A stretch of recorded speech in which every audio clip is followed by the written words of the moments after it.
Bismillahirrahmanirrahim. Assalamualaikum warahmatullahi wabarakatuh. Perkenalkan, nama saya Gina Alfitria. Saya dari kelas 4C Prodi Pendidikan Kimia, Fakultas Tarbiyah dan Keguruan, Universitas Islam Negeri Sultan Syarif Qasim Riau. Nah, pada kesempatan kali ini saya akan menjelaskan tentang tata cara penamaan senyawa redoks. Nah, langsung saja kita bahas apa sih arti dari reaksi redoks? Nah, reaksi redoks adalah reaksi kimia yang terjadi dari gabungan reduksi dan reaksi oksidasi.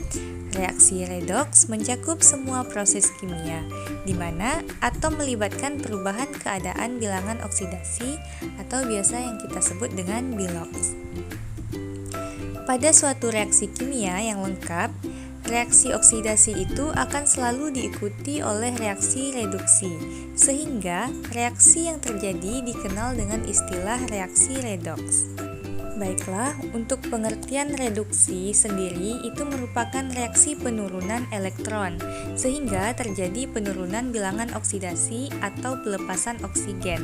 Sedangkan oksidasi itu adalah reaksi penerimaan kenaikan elektron, sehingga terjadi peningkatan bilangan oksidasi atau reaksi peningkatan oksigen. Spesi atau zat yang mengalami oksidasi itu disebut dengan reduktor, dan zat yang mengalami reduksi itu disebut dengan oksidator. Baiklah, setelah kita mengetahui pengertian reaksi redoks, nah selanjutnya kita akan membahas tentang tata nama senyawa sederhana dari reaksi redoks. Nah, setiap rumus kimia itu mempunyai nama dengan aturan-aturan yang telah ditentukan dan disebut dengan tata nama senyawa. Dengan mengetahui rumus kimia, kita dapat menuliskan zat-zat yang bereaksi dan hasil reaksinya dalam suatu persamaan reaksi. Nah, pada kali ini saya akan membahas dua tata nama senyawa, yakni tata nama senyawa biner yang terdiri dari atom logam dan non-logam, dan yang kedua adalah tata nama senyawa biner yang terdiri dari atom non-logam dan non-logam pula. Nah, untuk tata nama senyawa biner yang terdiri dari atom logam dan non-logam, ini merupakan tata nama senyawa yang akan saya bahas yang pertama pada video kali ini. Nah, suatu senyawa dapat tersusun atas dua atau lebih unsur kimia. Senyawa yang tersusun atas dua unsur kimia disebut dengan senyawa biner. Nah, berikut tata nama senyawa biner yang tersusun atas unsur logam dan non-logam. Yang pertama, nama senyawa kimia yang terdiri dari dua unsur atau bisa kita sebut dengan senyawa biner itu menggunakan akhiran ida. Nah, yang kedua, unsur logam atau kation disebutkan terlebih dahulu diikuti dengan unsur non-logam atau anionnya. Nah, yang ketiga, jumlah unsur yang menyusun senyawa tidak berpengaruh terhadap penamaan senyawa. Contohnya seperti KCl, kalium klorida, atau NaCl, natrium klorida.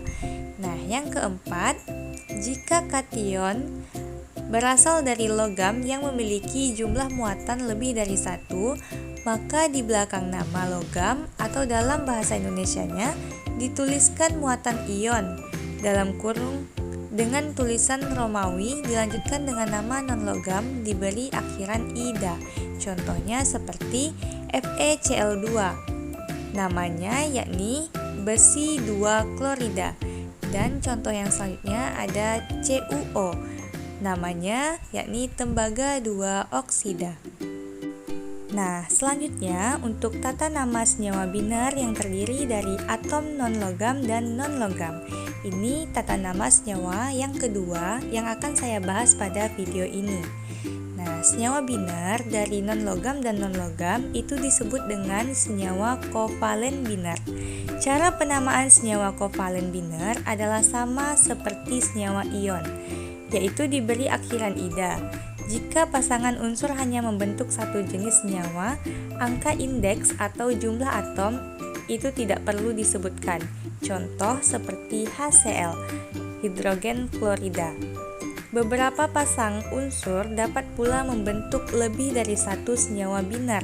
Nah, penamaan senyawa harus disebutkan jumlah atomnya dalam angka Latin dengan indeks dalam bahasa Yunani sebagai berikut. Misalnya 1 mono, 2 di, 3 tri, dan selanjutnya.